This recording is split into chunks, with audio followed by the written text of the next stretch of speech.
Your life feels a lot better when you feel connected with yourself and when you feel connected with others, meaning that there's a bond, there is a trust, there's an appreciation, there's an acknowledgement, there's the empathetic ability to serve and to be appreciated. And so as humans, I think, something I write about in the book is where I say, I heard this from an author named Poe Bronson years ago. I was talking with him at a bookstore, and humans want more woo and less ah, right?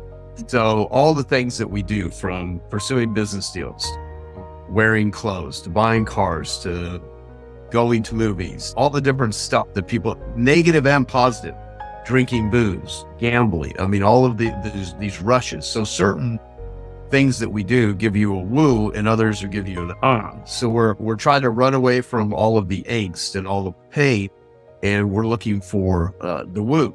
And so truly, authentically being connected and feeling like you don't have to escape is such an incredible feeling. Welcome to the Mindset Game podcast. I'm Verit Kogan, and I'm so grateful to introduce you to Joe Polish today. Joe is the founder of Genius Network, one of the highest level groups in the world for entrepreneurs. He also curates the annual Genius Networking event and the 100K group. And Genius Network and 100K is home to some of the most successful entrepreneurs alive. Joe has also helped build thousands of businesses and generated hundreds of millions of dollars for his clients. He's been featured in Inc., Fortune, Forbes, Success, U.S. News, and World Report, among many others, and has spoken at Stanford University as well. Now, Joe also hosts 3 of the top-ranked marketing and business podcasts that I invite you to check out, including ilovemarketing.com, 10xtalk.com, and geniusnetwork.com. Recent projects include Cleater, a 40-acre ghost town that he purchased with his partners. And you can find that by visiting www.whatsyourcleater.com, and Cleater is CLEATOR.com, or actually visiting Cleater when you're in Arizona.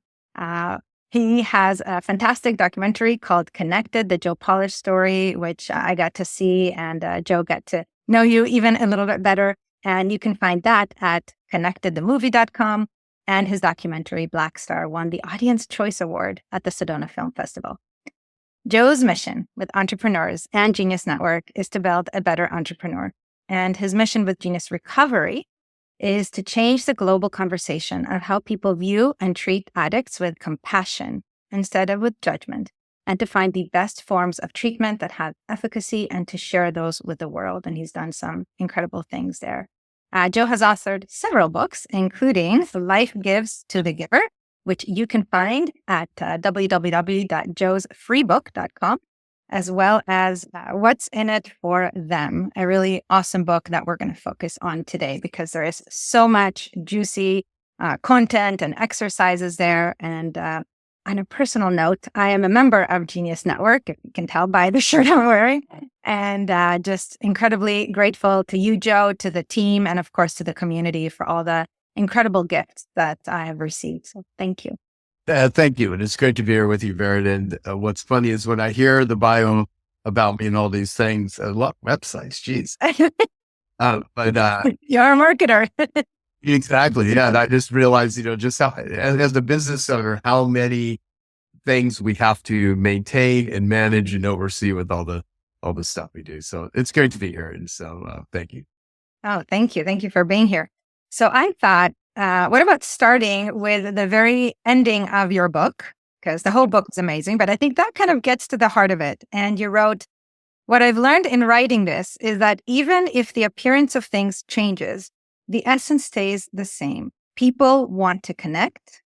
People want to feel special and cared about. People want to feel appreciated. People want to have their problems solved. And if you're a person who cares about others and can solve their problems, someone who understands what's in it for them, there's no limit to what you can accomplish or to the peace and joy that you can find in your own existence." Yeah. So I think that kind of nails the whole book. So tell us a little bit more about this need that people have to be connected, appreciated, and so on. Well, so let's say for anyone that's listening here, and you know who you are. Your life feels a lot better when you feel connected with yourself and when you feel connected with the others, meaning that there's a bond, there is a trust, there's an appreciation, there's an acknowledgement, there's the empathetic ability to serve and to be appreciated. And so as humans, I think, something I write about in the book is where I say, I heard this from an author named Poe Bronson years ago. I was talking with him in a bookstore, and humans want more woo and less ah, right? So all the things that we do, from pursuing business deals, to wearing clothes, to buying cars, to going to movies, to having sex, so, all the different stuff that people, negative and positive, drinking booze, gambling. I mean, all of these rushes. So certain things that we do give you a woo and others will give you an ah. So we're trying to run away from all of the angst and all of the pain, and we're looking for the woo. And so truly, authentically being connected and feeling like you don't have to escape is such an incredible feeling. You can have all the money in the world, you could have reputation, you could be in great physical shape, but there could be a level of tension and anxiety and distress that is going on within someone mentally, physically, emotionally, that causes them to hurt. And so connection, there's this great line, the opposite of addiction is connection. And so addiction is, I'll tie in a lot of things with entrepreneurial methodologies and strategies and mindsets and whatnot, simply because addiction is a solution to pain. And so humans are in pain, and connection is the thing that helps bring someone out of pain. Because why does someone commit suicide? Why do people do what it is they do? There's some hurt. There's some serious need to feel, to escape. And feelings are not facts. You can feel awful. You can feel terrible. That doesn't mean your life is awful or that your life is terrible. Or you could feel really good and you could be in a really dangerous, bad place. And so emotions can be quite tricky. And connection with others is, we're tribal creatures. You can only be isolated for so long and have your life work. I don't know if life really does work. You can survive. And certainly there are times where we want solitude and silence and peace. It depends on if you're an introvert or an extrovert and how you experience the world. But ultimately, we're designed to be connected with others. And I appreciate that you're kind of bringing this also to self-connection, right? To how connected we are with ourselves, because I agree with you that our ability to connect with others is directly dependent on our ability to connect with ourselves, to feel that sense of self-worth. Because as you wrote about in the book, otherwise we may be more takers than we are givers because we just don't have what to give. We need to kind of fill ourselves first. So tell us a little bit more about the importance of doing that inner work, that connection between doing the inner work and truly building that trust, rapport, sense of comfort with other people. Yeah, absolutely. And by the way, I'll give you some context around the book too. So people, I've had different variations of why did you write the book? And I always think it's funny when someone asks an author, why did they write the book? Why did they write the book? And they'll give answers. Well, because I just wanted to serve the world and I wanted to give back.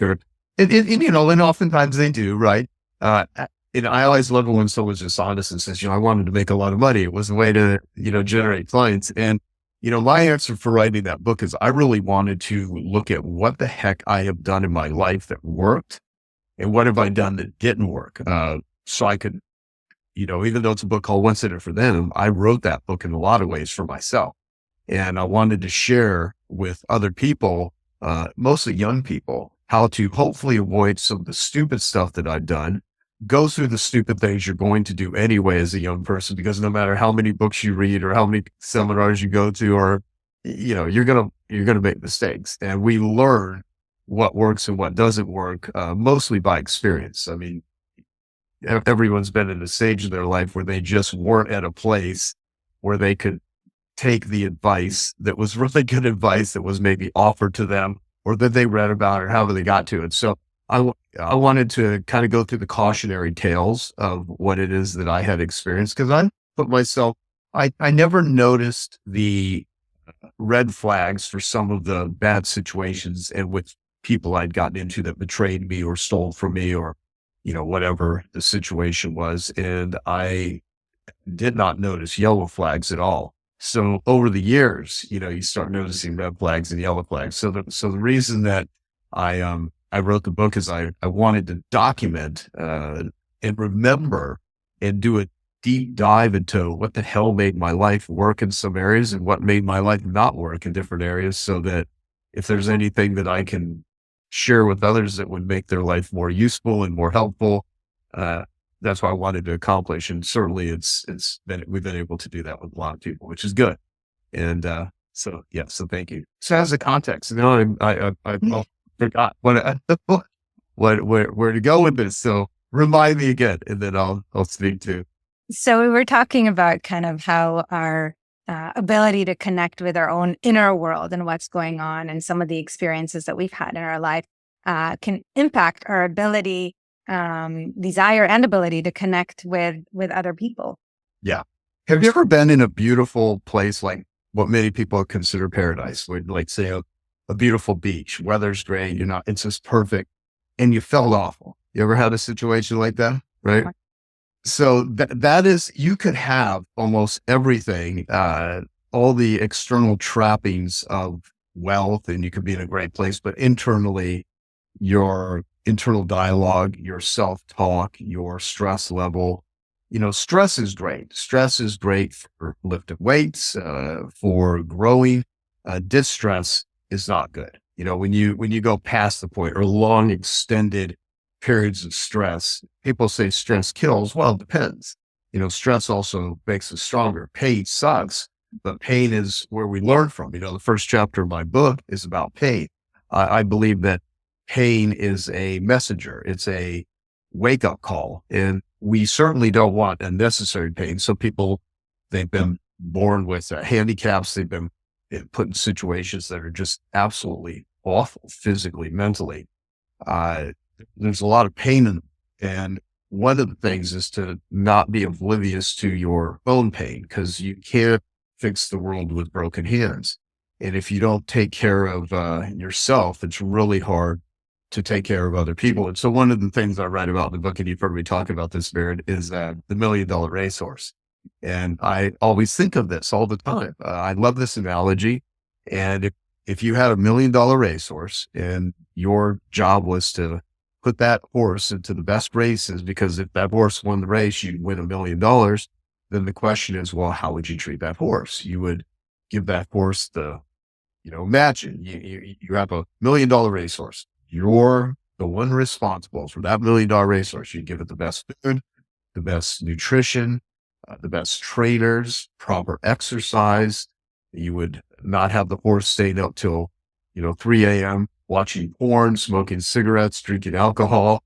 You would not put the horse into the horse races. You would not overtrain the horse. You wouldn't have the horse hanging out with a bunch of losers. You wouldn't abuse the horse and yell at it and tell it what a loser it is, and that you're not a good horse. You never win anything. I mean, you wouldn't do those things. Now, of course, the punchline is you're the $1 million racehorse. And how do we talk to ourselves? How do we treat ourselves? And entrepreneurs, in the pursuit of success, it's going to be hard. I mean, I always like to say to young people, if I would have known being successful is this much work, I would have stuck with being a loser, right? There's so much that you don't even know that you don't know when you're starting your business. I'm 56 years old right now. And I remember when I didn't start making money till I was 26 years old. And prior to that, I was a drug addict, and I was nearly dead. And so, I worked really hard. And I was a carpet cleaner doing hard physical manual labor. And it took a lot to get myself out of debt, because I went deeply in debt, and I paid to work for 2 years almost doing hard manual labor, because I had no clue how to run a business, but damn it, I wanted to be an entrepreneur. And had anyone told me early on how hard it would have been, it probably would have scared me off. And they might have told me, and some people did, but it wouldn't have mattered though, because I wanted to figure it out anyway. But the point is, you go through life, you're going to go through a lot of pain. All of these things, if you realize that the journeys and the obstacles, they're not something that you get rid of. They're just part of life. And if you learn to resource yourself, if you learn to navigate all of the inevitable, you know, potholes and speed bumps and sociopaths and psychopaths and narcissists and bullshit artists and, unethical people that you're going to come across. You realize there's a handful of those, but there's a lot of really good people out there. And there's a lot of people out there that are just trying to get through life.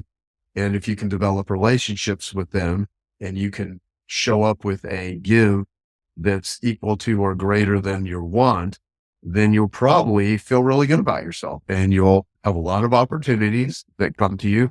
And I think it's just a good way to live. So the title of my book is What's in It for Them. That's really the strategy though, is to get yourself to where you're thinking about the other person, what's in it for them. And so I've always tried to, no, I'm not perfect all the time. There are times in life where I'm probably self-centered and I'm selfish and I'm not as thoughtful as I could be. And there are certain times where I may have a headache or there's a lot going on or I'm feeling physically sick or there's been something happened with someone that's close to me that I could either be an argument or they're in a bad situation. So you're kind of tapped out a bit. And so part of it is being able to check yourself before you wreck yourself. Right. And I'll tell you though, that being said, the way to learn how to navigate problems and challenges in life is to go through them because you have a lot of them and all of the things, so your friends at Joe Weldon and Jenny, his daughter, right? And Jenny had said something we were like at this big business last year. And she said this line that I used to say all the time, but I just had forgotten it because I said it in years. And she's pretty much a comedian. She's funny as hell. And she said comedy, what comedy is pain plus time equals comedy. And I'm like, oh my God, I've not heard that in a long time. And it's true. And so,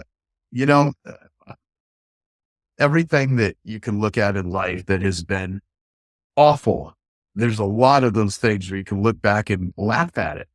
But in the moment, it's just all, it's painful. It's, you get into a breakup, you break up with someone, they break up with you, you get some sort of rejection, you lose a big sale, you lose a client, someone, there could be a variety of things. And oftentimes you can look back at it and just find the humor in it. And I've trained myself that when things suck, that's okay. Because in order to have a breakthrough, you got to break something. Yeah. Whenever there's, almost every great thing that has come out of my life, most people's lives, your life, if you think about it, everyone that's listening to us, if you think of your business, it's usually there was some adversity that caused you to start the business you're in the first place, or if there's some problems that you solve. If you're in a business that solves problems for a profit, because I think that's what a business really, an ethical business, that's what it should do. Some businesses actually create problems for profit, but ethical businesses solve problems for a profit.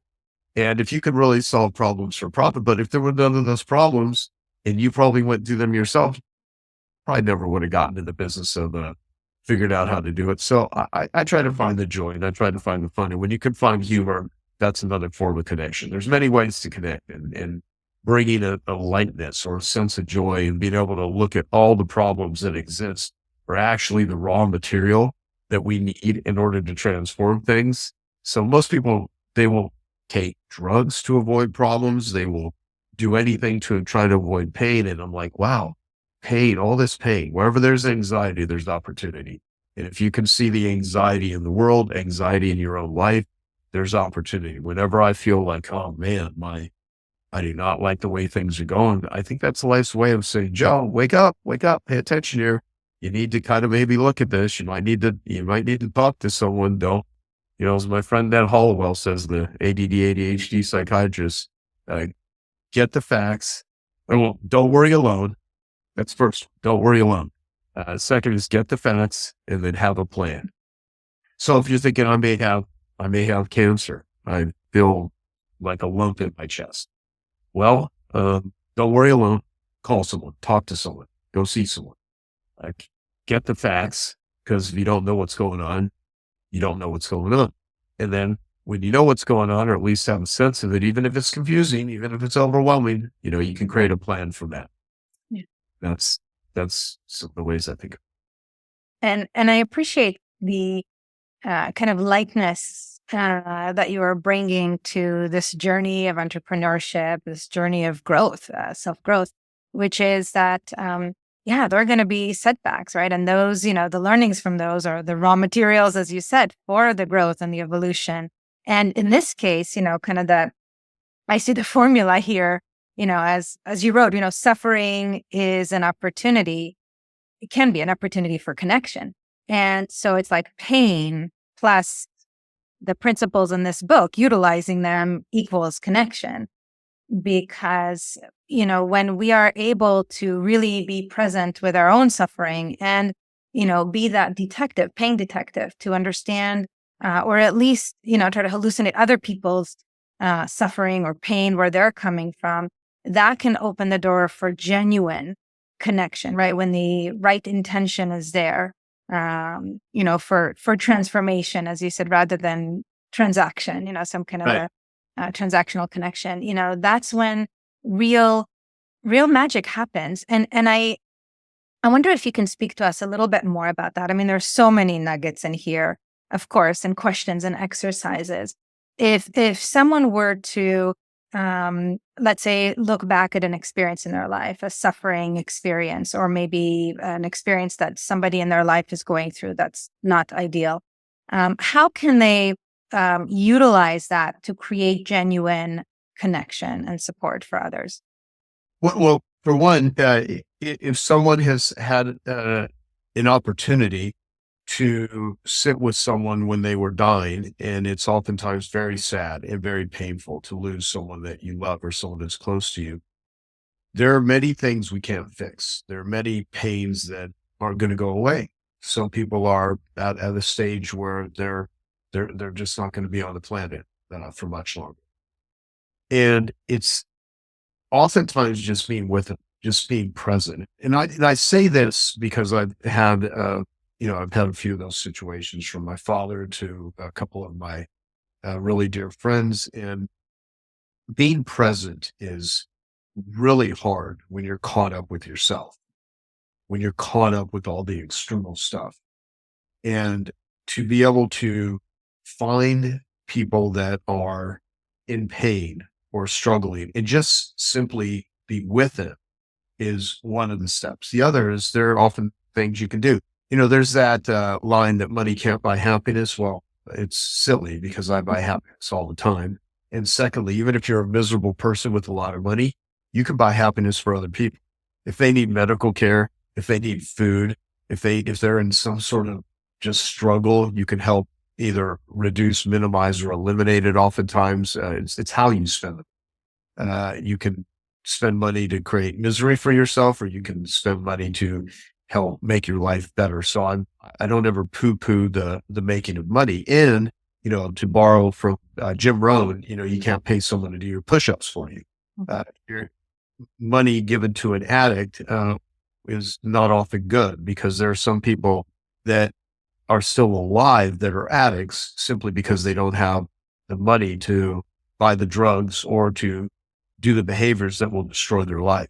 And so it's all how you use it. So there's all these tools, and there's all these things. So, just from a very tactical standpoint, I would like people to think of, 5 to 10 people in their life that may not be someone that you've even spoken to in the last week or the last month, but they were instrumental at some stage of your life. They either said something, they were a teacher, they were a mentor, they were a friend, they were a parent, they're a brother, a sister, they're someone, a boss, whatever, a team member. But they're good people, and they may not be perfect, and they did something for you that was a domino, what I call the first domino. And when I can get people to think about the dominoes in their life and to just call them up or send them an audio message via text or a video, not to, get to as close to as in person as possible is a really great strategy. And if you can't be in person, get as close to someone in person. Like right now, we're looking at each other, even though we're not in the same room, but we're on Zoom, right? So this is way closer than just a text message it's a totally different feeling. And so when you can engage with another human, even if it's you just leaving them an audio message or something, which I do all the time, and just give appreciation, it just makes you feel better. And since it makes you feel better, why not? I say to people, if you just increased the communication that you have with the people that you care about the most, that brought the most value in your life, just by 5%, not like double your productivity, not like 10 times it, just a 5% increase. What would that actually do to your joy? What would that do to your happiness? So I'll say, they're listening to us right now. When they're done, just find one or two people. Just say, hey, man, I was thinking about you. You're awesome. Here's why. Thank you. And most people love that. And if they don't, you may not want to get some friends, right? But I'm really talking about the people that are the givers in your life, because the people we tend to like are people like, I said it earlier, make your give equal to or greater than your want. Everybody wants something. I want something. I interact with a lot of people I want something from. Everything from I want lunch to I want my car washed to I want my business to grow. I want my team members to do certain things for me. I want my partner to be loving and caring and, wash the dishes. If she make mess, we have all these wants. However, if your whole life is want, but you're wanting more than you give, you're probably going to be annoying. People are going to avoid you. And if you show up with a give equal to, so whatever we want, my whole thing is make sure that my give is equal to or greater than my want. I'm not entitled to anything. And even if I truly am, if I've convinced myself I'm entitled to stuff and I just walk around like everyone needs to pay attention to me because I think I'm important, it doesn't work. It may work for a short period of time because you can bully people, but ultimately it's just a stupid way to get what you want in life. The way to get what you want in life is to give more than you take, produce more than you consume. Because if you consume more than you produce, you're a parasite. And there are producers and there's parasites. And I think all humans go through stages where they're parasitical and stages where they're givers. And you can become very codependent. You can become very dysfunctional. You can be, giving everyone something and leaving nothing for yourself. And so there is boundaries, there is balance, and all of that is learned. And that's why it's good to interact with others. I think there's a huge loss that is happening with young people with technology and interaction, because you don't even have to go to stores anymore if you don't want to in order to get groceries or any item for that matter. And sometimes you go to a store and you don't even check out. I will purposely do things just to interact with other humans, because if you don't get your reps in, as my friend, Chris Moss, the former top international FBI hostage negotiator, he's one of our Genius Network members. He talks about you got to do the reps. People are constantly asking him, how do I negotiate? Well, you go and talk to people. You put yourself into situations where you have to negotiate, because if you can read my book all day long about it, but if you don't go out there and do the stuff that's in the book, you're not going to really get real world practice. And so, go be with humans and be a giver. And I love that you're giving us tips in the books about how to do that, because some people might be wondering, okay, I get that. I believe in it. What do I give? Like, how do I know what somebody needs? So can you share with us those 3 magic questions that are kind of the pain detective questions from your book? If you'd like, I can pull them up as well. You're referring to where are you? Where do you want to go? How are you going to get there? Yeah. So I got those questions originally in 1991 from my friend, Ken Glickman. And Ken Glickman's a great guy. He lives in New York and just an awesome dude. And he, I've spent so much time with Ken over the years. And so we have a tool at Genius Network. It's a where are you tool. And we have people write, where are you right now? Your life, personally and professionally. Where are you? Because, if you don't know where you are, it's really hard to determine where you want to go. So where are you? It could be physically, financially, friendships, whatever. Where do you want to go? So here's where I want to go. Well, once you have that identified, then the question is, how are you going to get there? So if you want to get in better health, where are you in your health? What's your fitness like? What's your strength like? Are you working out? Where do you want to go? I want to, be whatever, 15% body fat, but I want to gain 10 pounds of muscle. So how are you going to get there? Well, you design a plan. Where are you in your parenting? Where do you want to go? How are you going to get there? Where are you in your spiritual practice? Do you have one? Do you want one? Where are you at in your relationship? Where do you want to go and how are you going to get there? And so when you ask people where they're at, where do they want to go? So my friend Dan Sullivan, the founder of Strategic Coach, he has this question called the R factor question. It's a relationship question. And I'll often add this as a thinking frame when I have people fill out the tool, which we've done. You've done it in Genius Network, where I say, where are you? Where do you want to go? How are you going to get there? And think about, if we were to be a year from today, what needs to happen both personally and professionally for you to feel happy with your progress? And I kind of plant that R factor question from Dan Sullivan, and it gives people a time frame of, 3 years, 12 months, 6 months. You could use it, like Verit, if we were going to talk a month from today, what needs to happen both personally and professionally for you to feel happy with your progress? And the brain cannot avoid a question. It goes searching for it. And if you have rapport with someone, you're more apt to tell them if they're asking you questions. But if someone's resistant, either there's not enough rapport built or they just simply don't want a relationship with you. And questions, I believe, are more important than answers, because questions are how we get to answers. We have to ask ourselves questions in order to figure out where it is we want to go. We're question machines all day long, but my whole thing is talk to people, go ask them and determine it. And they can be very open-ended so people can just come to their own conclusions on stuff. And the Wayne Gretzky quote, you miss 100% of the shots you don't take. And so I was so afraid growing up to talk to people, super shy, super introverted. The idea of asking, someone out on a date in high school was terrifying to me. And I got to the point where, I was like, well, I'm just taking a survey of who has good taste and who doesn't.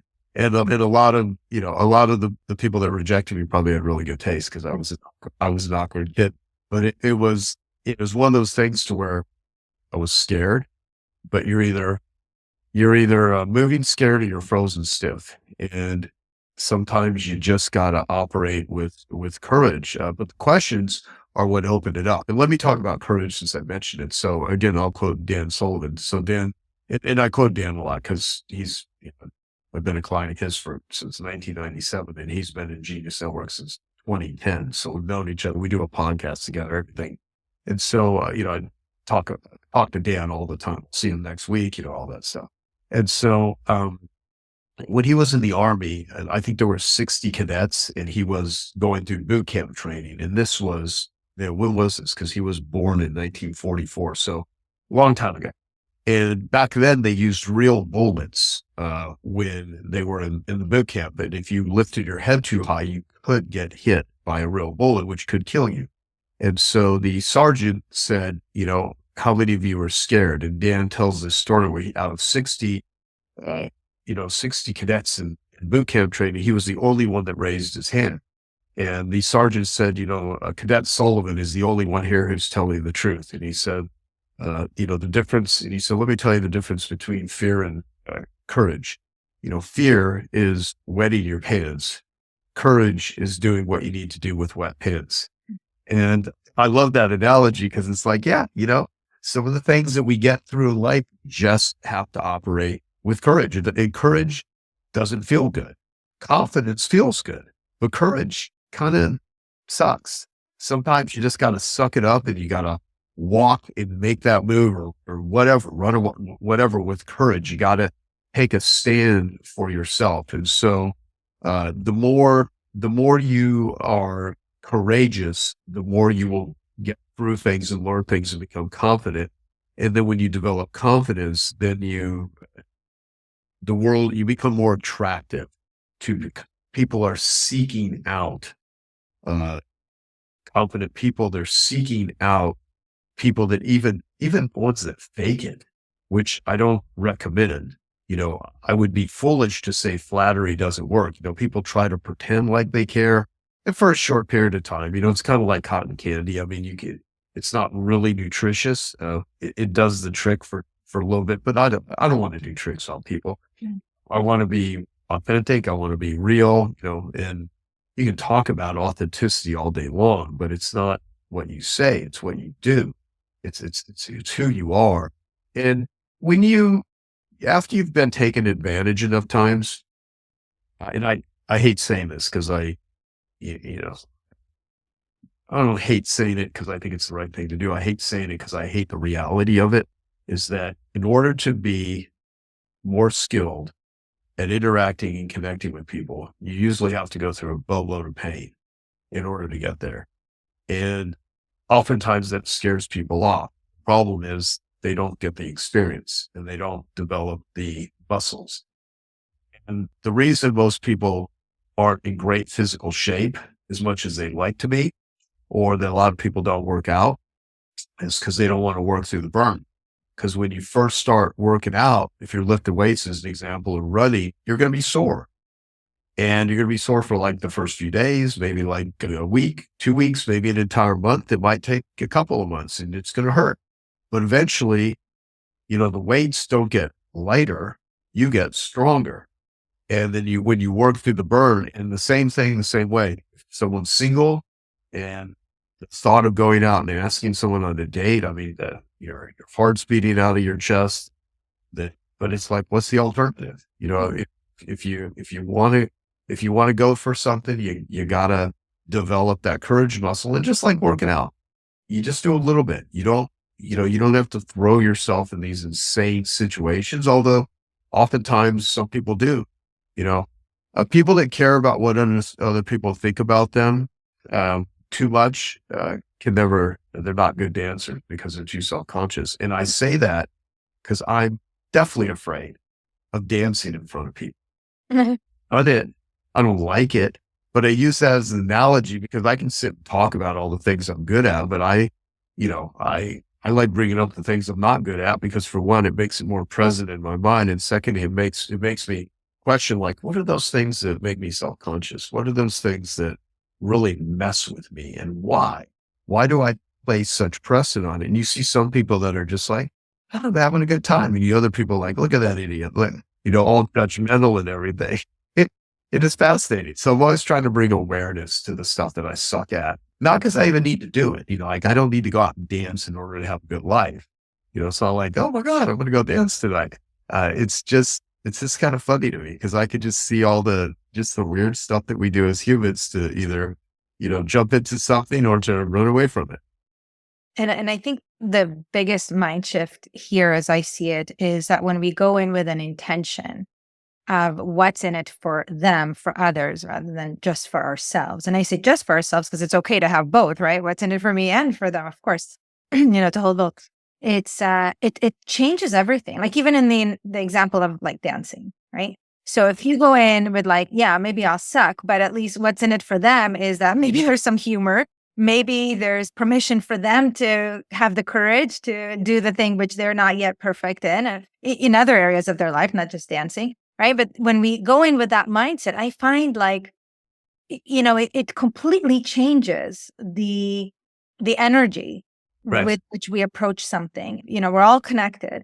And if I go in with empathy and with curiosity, as I'm about to relate, interact, converse with, connect with somebody else, then there's something really magical that I think is there with us. That helps me to tune in to what might be their suffering, what might be their pain, so that I could, at the very least, as you said, be present with that, genuinely present. And in doing so, I'm kind of being present with, I believe, my own shadows, my own unconscious parts, because on some level, metaphysically, it's all a projection anyway, right? So when I, consider what's in it for them, for the people in my life, I'm really, in a way, doing it what's in it for me, but maybe for the deeper parts of me. And then that just brings more connection. But I think just again, we don't need as much courage when we let go of the whole ego of like, I need to do this and I need to get the thing. And right. It's just like, I'm just going to trust that if I go in with a genuine intent and I'm present and I do my best to offer resources and that something will happen. And it may not happen with this individual, it will happen with somebody else. I'm not going to be attached. There's a karma aspect to this.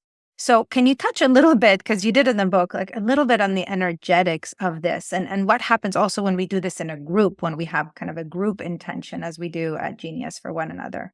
Yeah, well, so let's talk about like the concept of flow. So Mihaly Csikszentmihalyi is the one that wrote some of the first books, Flow, the Psychology of Achievement. And then the modern day version of that would be my buddy Stephen Kotler, who's got the Flow Genome Project, and he's written several books on flow. He's actually right now even writing up some stuff for us because we're going to have physical recovery kits in a couple thousand pharmacies later this year in lieu of Opiate Awareness Month, and trying to help people with that. So if you take desperation and despair and just angst and disconnection and addiction on one spectrum, and then you have flow, this feeling of just being present, of time escapes, of just feeling really connected, that's an ultimate place to get to. And you're absolutely right. It's intention, it's energy. We can feel energy. People can feel it. We can pick it. And when people can't, they're usually, there are people that I think, those are the narcissists that are so deeply traumatized, or the sociopaths or the psychopaths, which is a very small percentage of people. They are out there, but they don't have the ability to feel empathy. And frankly, anyone that doesn't have the ability to feel empathy, they would have listened to 5 minutes of our conversation, they'd be gone by now. So anyone that's even listening to this, they have the capacity for that. And I believe we can build it. I think we can increase, by being a giver, by thinking what's in it for them, by being intentional. There's that, Franklin Covey and other people have said something similar. People judge themselves based on their intentions. They judge others, on their actions. If you ask a room full of people, have you ever screwed somebody? Most people won't say, oh yeah, I've screwed people. But if you ever say, have you been screwed by somebody? A bunch of hands go up. People can immediately, oh, that person screwed me over. And the question becomes, well, do you think, so everyone is screwing you over, but you're not screwing anyone over. And it's funny because for every person that's going to like a workshop to get over someone that that broke up with them, or that they broke up with, that person's probably at a workshop trying to get over them. Right. So we cause pain to each other. How many parents just absolutely love and adore their kids? And oftentimes, they're in a therapist's office, or they're in a family group or something. We were talking before we started about internal family systems, right?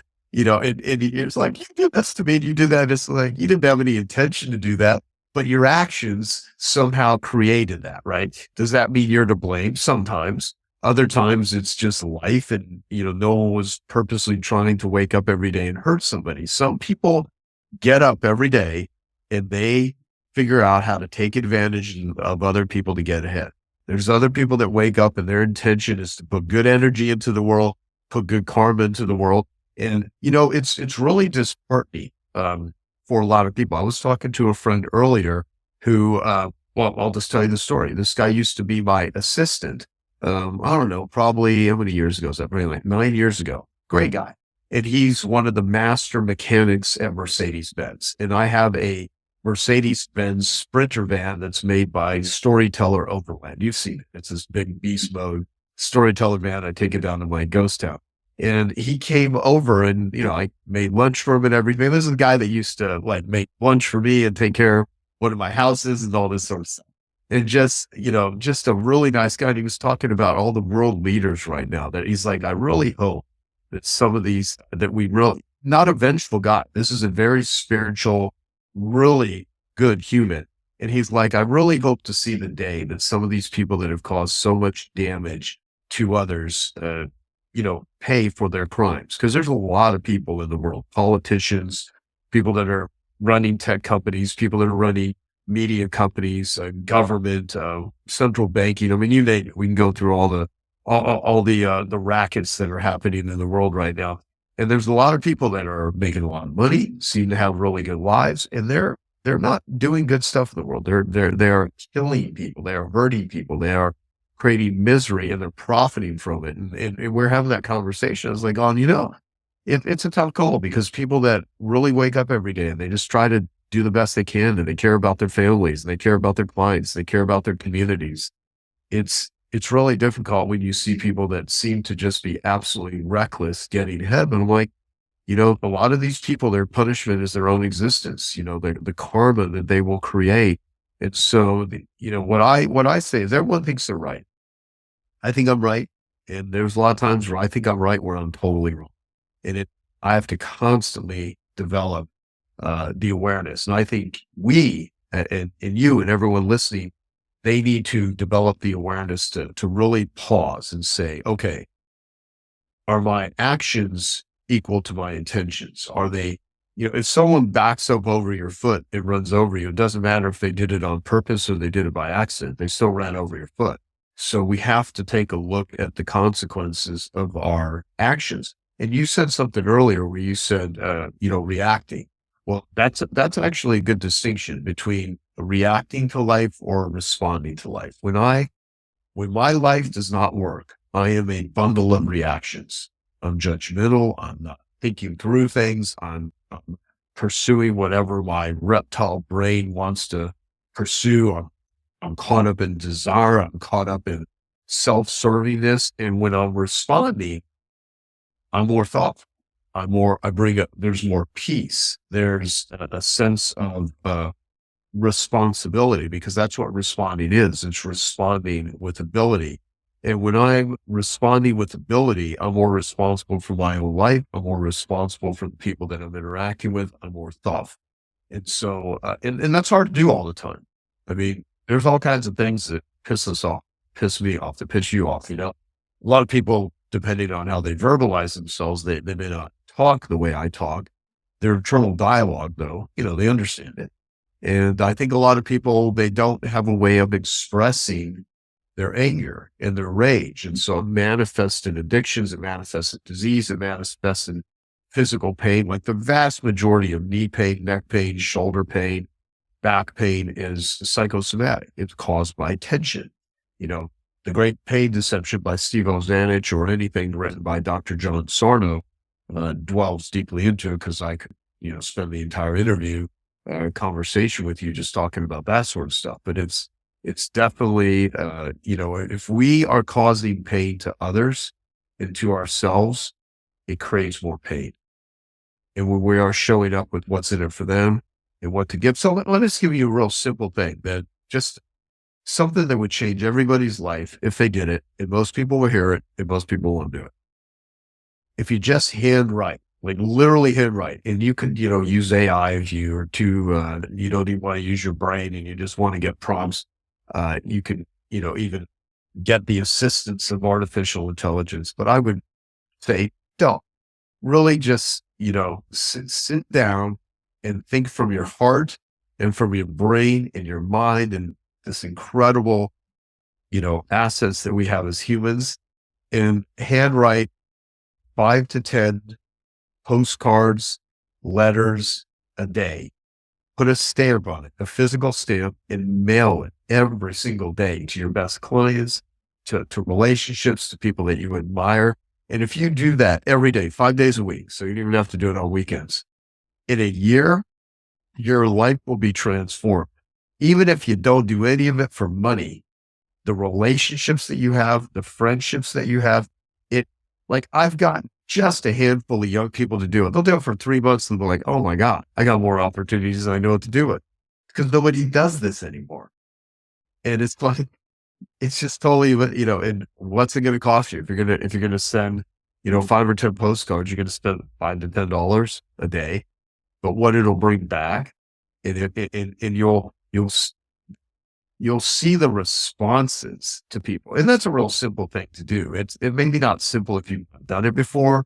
And yeah, you might have to take, 10, 20 minutes. I mean, there are now services that will do it for you, handwritten cards and all that sort of stuff. But I'm talking really pen, indentation, handwritten, a big marker, even if you want to do something really short, funny cards, just sending them out to people, just thinking about you, you know, what can I do for you? Just wanted to say I appreciate you. I mean, and you could even sell people stuff if you wanted to. But like people always say to you, how do you develop all these relationships? Well, constantly texting articles to people, interviews, some of my own, some that I find interesting with other people, just trying to drip value on people. You don't build a great reputation by talking about what you're going to do. You build a great reputation by actually doing it. So if people take the same amount of time that they spend talking about, dreaming about, wishing about stuff they want to do and just start doing it, it comes to fruition. I mean, it really does. It's not all that complicated. People are, I think it was Emerson, you ask for a new idea when you haven't used the first one that I gave you. And, part of it is like, you're getting good ideas all the time, let's just use it, add it. You don't need a million tools in your toolbox. You just need a handful of things and just do them consistently. And the consistency is way more important. You don't just have a great workout and all of a sudden you're in great shape. You don't have a healthy meal and all of a sudden it is the small, consistent efforts. And, even if you did like start the first week and mail one a day, just one postcard or one letter a day, do that for a week. And then do the next week, and all of a sudden you will start getting responses, and you get the feeling. The beauty of being a giver is you get feedback. You get feedback, and if people aren't getting love, put out more. People are like, "Well, I'm exhausted. I've got kids to take care of. I mean, you have no idea." It's like, well, whenever I feel like my life sucks, and when I was dead broke, the thing that helped me the most is I didn't have money, but I had fun because I didn't have any money. And so, but it's where you spend your time. The second chapter of my book is what do we have to spend? You have therapy. You have your time, attention, money, effort, and energy. If you don't have any money, you can spend effort, you can spend energy, you can spend attention, you can spend time. And if you have money, you can spend money. So it's like where we put our Tammy as an investment versus people are more apt to go out and buy like $100,000 car than they would to join like a group like Genius Network or a group like Vistage or a group like, any entrepreneurial group, which if utilized the connections right, will bring them far more money than the car cost or than the house. I literally have people that I paid for their house based on them being in my entrepreneurial groups and stuff like that. But I'll tell you, it is really hard for people to think of certain things like that as an investment, but they will just spend money on status. And look, I mean, it's great to feel good. It's great to have people admire you, but at what cost? And so when you pursue growth, that is a way better return than pursuing status. And if you pursue growth, you will get status that you didn't have to pay for, that you didn't have to fake. You didn't have to buy your followers. You didn't have to buy your position. You actually earned it because you were pursuing just being a better person. Those are the long, sustainable, that's true nutrition versus junk food and fast food. And so much more joy in the journey because you're deeply connecting with other humans. And as we said in the very beginning, that's what everybody wants. And everybody can have that, when they have this mindset. Again, this what's in it for them mindset, and to whatever capacity to, make the effort to understand what people are going through, where they are, where they want to go, and how they want to get there, see how we can support them. They'll find very quickly that connection is possible for them. And then, as you wrote in the book, also, as we connect with others, it also has an impact where we can connect with ourselves because we see ourselves as even more worthy, as even more lovable, as, and all of that also expands. There's something really valuable when we give love. We tend to get love. And it's just the highway to connection is to do that. And my wish is for everyone to really just kind of pause and say, in these key relationships in my life, where is my mindset? Is it more what's in it for me?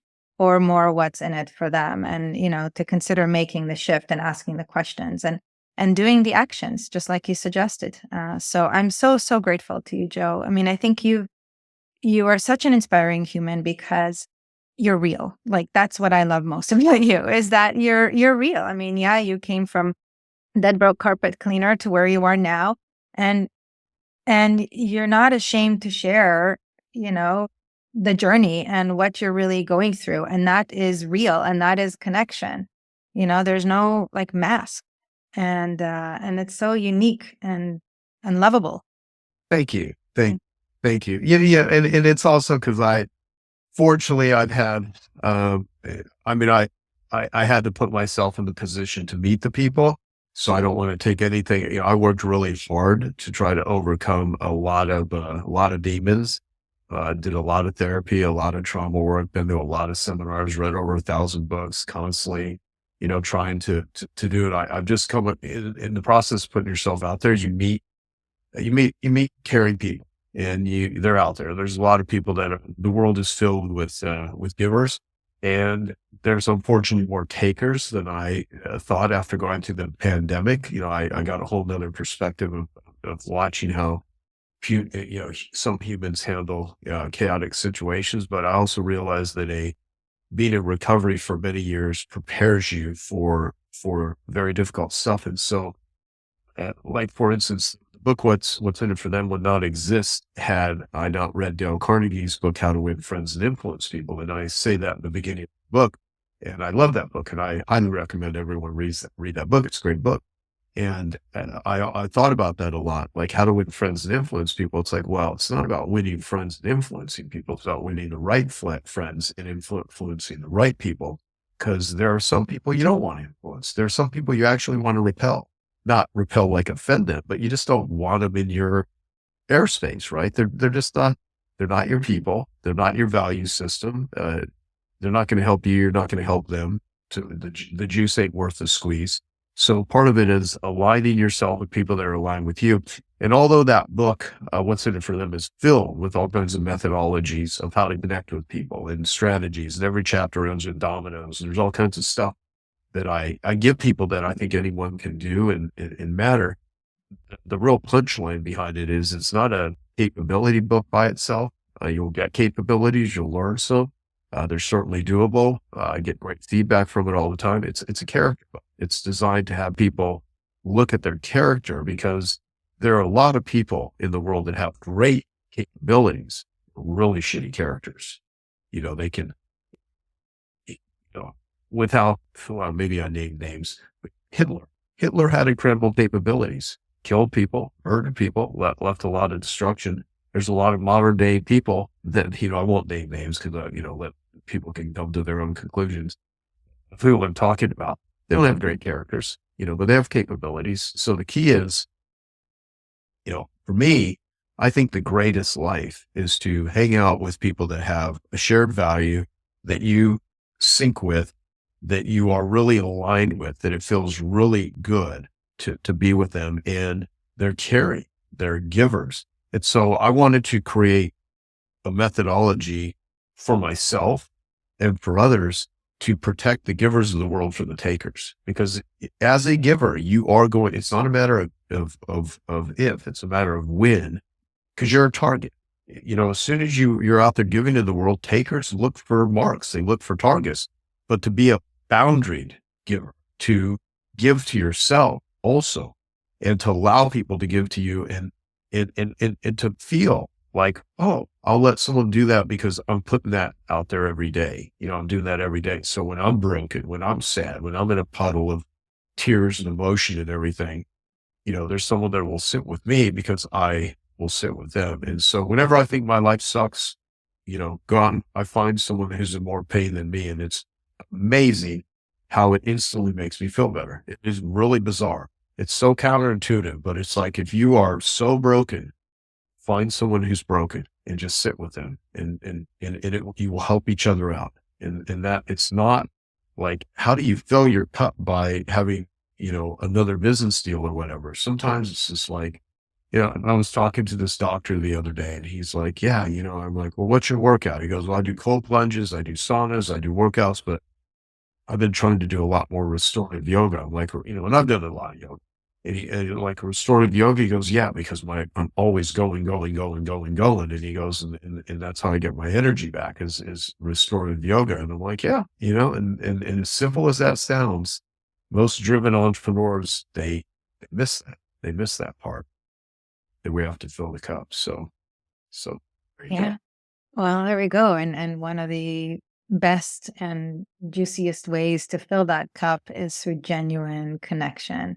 And one of the best ways to access that genuine connection is with that mindset of what's in it for them. And if every entrepreneur, leader, influencer in our world had that mindset when they're making decisions about their teams, their families, their businesses, or communities, our planet would be, in a different place, and we'll be heading to a different place than it seems to be right now. And that's my wish. And that's my reason for doing this, Joe. And that's why I'm so grateful that you're inspiring even more of that character in these leaders so that they can make the highest and best decisions with empathy, with care, that's, benefiting them and the rest of our planet. And the creativity for those solutions oftentimes comes with those masterminds, those groups of people coming together with the same highest intention. We can access the really creative new solutions that can benefit everyone. So it's really what's in it for everyone. And that's the greatest. So thank you again. Yeah. And almost, I know we're wrapping up here. Yeah, take your time. Say one last thing here about practicing it too, because I'm imagining, who's listening to us and they're thinking, okay, so where should I start? What should I do? Get my book, read it. If any of this sounds good, it resonates with you, get the book. And if not, one of the things, if you get the book or not, if you just do this, I think it is really good practice and it will really build the connection and the relationship and the empathy muscle. Most people often think, okay, so I'm going to go be what's in it for them, for someone that I'm trying to sell something to, or for a client, or someone that's going to do something for me so that I can instill reciprocity. I mean, I have this great interview with Dr. Robert Cialdini, who's been a friend of mine for, 30 years. And, he wrote the book Influence. He's the godfather of influence. And we also have BJ Fogg, who's the top behavioral professor at Stanford. One of his students has, created Instagram, and James Clear has learned from BJ, and, Tristan Harris, who did The Social Dilemma, was one of his students. And so he's like just this great habit and behavior professor, top of the world. And then Chris Voss, who's now considered the top negotiation expert. It's all three of them, me interviewing them about influence and persuasion and behavior. And so oftentimes people, they want to learn these things so they can go make more money. And yeah, that makes sense, right? How do you connect to people? What's in it for them? And if I operate with what's in it for them, I'm going to, get what I want, right? So what I would suggest people do is utilize, don't ever use people. No one likes to be used. They like to be utilized. I like to be utilized. I don't want someone to use me. So don't use anyone. Go and practice with people that there's nothing in it for you. A servant, a waiter, a waitress, someone that's behind the counter, someone that's in a position, give like someone $100 tip at a coffee shop. That would change their week. Sometimes it changes their life. People that don't have a lot of money. If you're in a fortunate position of being an entrepreneur, that you can have the freedom, the time freedom, the money freedom, you have more dispendable income than some people do, see what you can do with just a little bit of money, which be a little bit for you. It could be huge for somebody else. And, who becomes my close friends, my inner circle, or I look at people that are more powerful. How do they treat people that are less powerful? Do they say thank you? Someone opens up the door. Are they rude to servers? I mean, going out to a restaurant or just any place where people are serving someone is a great place to practice what's in it for them. Where are you? Just ask questions. I mean, don't try and be creepy. Just, and if you feel awkward, it's okay. You'll get through it. You kind of see, just be funny, go to a comedy club if you need to watch comedy, go to an improv class. There's all kinds of things that I recommend that people could do that put them into scary situations. Do something every single day that scares you was really good advice that I got early on. And so that doesn't mean run out in front of traffic. That's just stupid, but do something that will build your courage muscle, that will build your communication muscle, and do it with people that there's nothing in it for you. And you will find that if you operate that way, things will come to you. Life has this really bizarre way of life gives to the giver and it takes from the taker. Because we're all connected. Yep, exactly. Awesomeness. So where can people learn more about you, your incredible books, programs, the groups, of course, videos? Yeah. Well, I'd say the best thing, let me demonstrate when I preach, give away a free book at joesfreebook.com. It's not the recent one, which is what's in it for them, but it's a book Life Gives to the Giver is what that's called. And someone can go to joesbook.com. Yep. And they can download a copy of that for free. If they want to get a physical copy, they can pay shipping and handling. They're not going to be put to an upsell funnel that forces them to buy something in order to get the good stuff. It's a really good book. If someone ever buys anything from me, people love that book. It's a really good book. And it's the shortest, easiest book because it has short chapters, but it's a good book. And then, my book, What's in it for them? As far as if someone's struggling with addiction, let me mention, I do have a 501c3 called Genius Recovery. The goal of Genius Recovery is to change the global conversation about how people view and treat addicts with compassion instead of judgment, and find the best forms of treatment that have efficacy and share that with the world. So it's an educational platform. There's videos, there's links to support and meetings that are free. There's all kinds of videos with some of people that have overcome addictions, people that have struggled, some of the world's leading experts on addiction and trauma, and everything from dopamine and biochemistry to environments to you name it. So many therapies. And so it's an educational platform. We're getting ready for the first time to start offering recovery kits that are first aid kits for recovery. So you can find, I would just suggest if any of that is of interest or curiosity to someone, read the open letter. It's a short letter that I wrote on Genius Recovery, because that's, to use all my marketing skills, knowing what I know about addiction recovery, and that's the most important thing for me. So everything that I tried to do is about connection. Genius Network is a connection network for entrepreneurs. People can see that at geniusnetwork.com. That's for high-level entrepreneurs that are running $1 million plus business. And then everything else, I mostly just give stuff away. And then people that can utilize my tools to make money. Some of them build up businesses and they join Genius Network. Others, they just all kinds of podcasts out there. But people can look up, subscribe to my YouTube channel, probably if you want constant current stuff. Just my name's Joe Polish, like shoe polish or nail polish, and you can find me with that name pretty much everywhere. Yeah, but that's Joe's free book. That's probably the best. Yeah, thank you, Joe, and thank you for giving. Of course, to Genius Recovery, to all the people out there, the future entrepreneurs, the current entrepreneurs that are looking to make our world an even better place, and of course for the beautiful communities that I get to be a part of. So thank you for that. And thank you for being a member. And all this stuff does stuff for me. It's not because I'm some philanthropic angel here. It's like, this helps my recovery. It helps me. I mean, it does. I mean, it as much as I give, it comes back. That's just the way I think life works if you operate that way. And people, you mentioned my ghost town earlier. I bought a freaking ghost town because I'm like, what the hell would happen? Like, what could I do with a ghost town? And so we're restoring a ghost town right now. You can come visit it. If people want to follow it on Instagram, it's Cleator AZ. We just recently started an Instagram channel, and I came up with this thing. What's your Cleator? CLEATOR, named after James P. Cleator. It was originally as a mining town established in 1864, and we saved this ghost town. There was someone that was going to buy it that was supposedly going to bulldoze it down and flatten it and try to build an RV park, and we saved the ghost town. There's people that live there. That it's so yeah.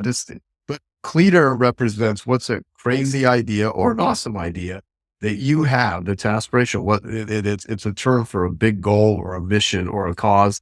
And so what'syourcleator.com is the website for Cleator. And yeah, so I try to have fun. Like the one thing I didn't mention, so I'll just mention that, is you can have an L business, which is easy, lucrative, and fun, or you can have a half business, which is hard, annoying, lame and frustrating. So I try to like, who are the people and the projects in my life that are easy, lucrative, and fun, so I can build more elf relationships and get rid of the half relationships, which are hard, annoying, lame, and frustrating. So I put everything through the elf filter. So when I think what's in it for them, when I do that with the right people, those people are elf.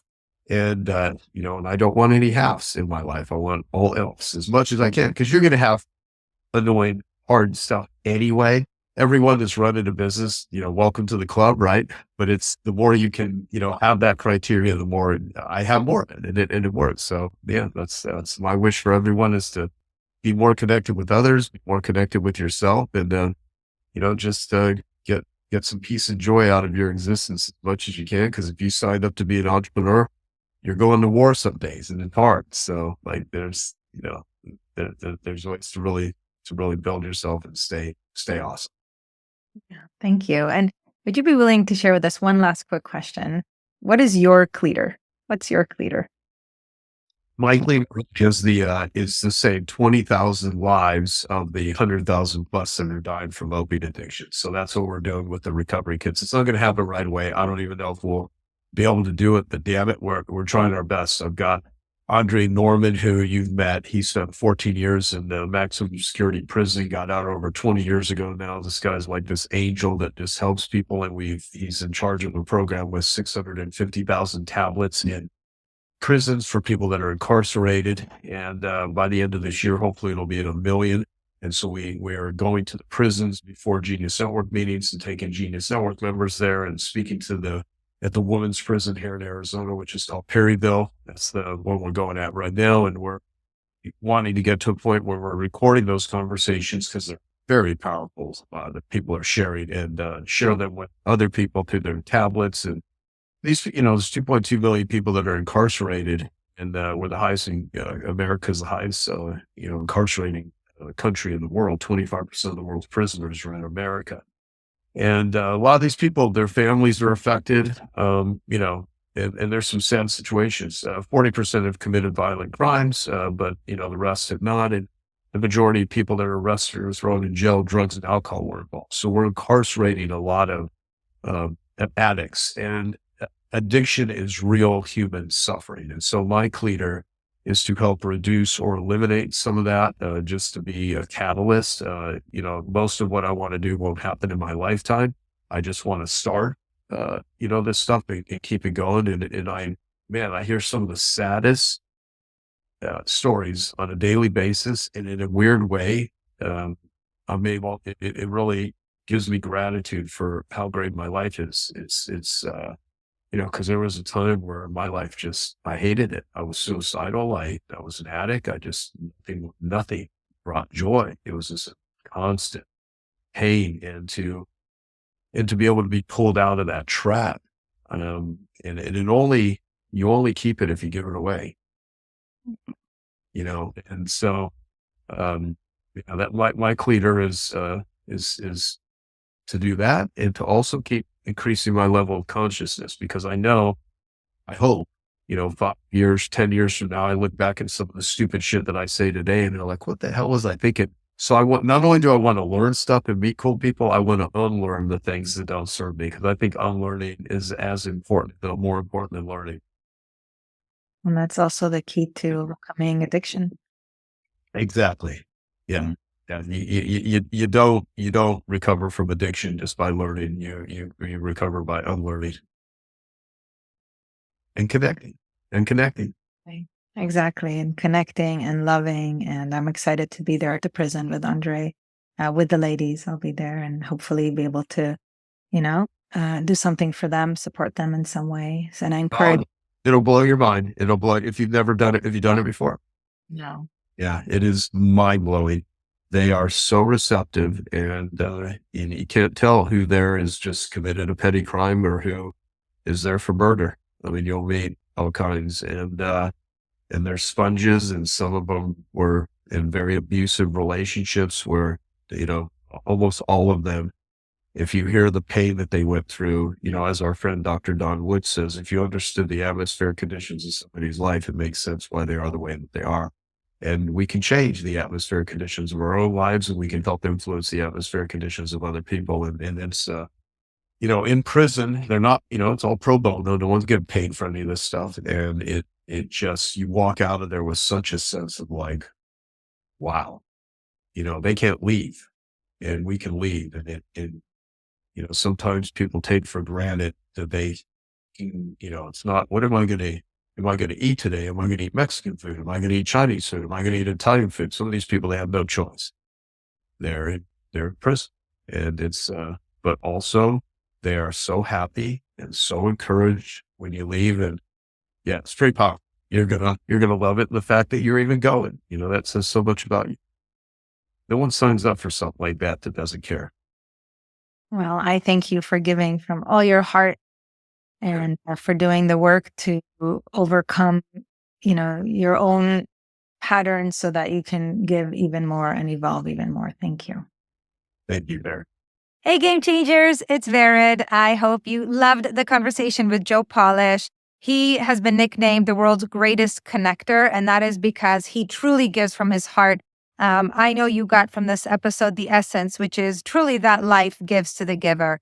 And that is especially when we give without attachment to receiving anything in return, just that sense of truly caring about one another, this realization that we're all interconnected. And when we support others, we're supporting ourselves and the whole planet. So all my love, and I wish you all the best in the world. Bye for now.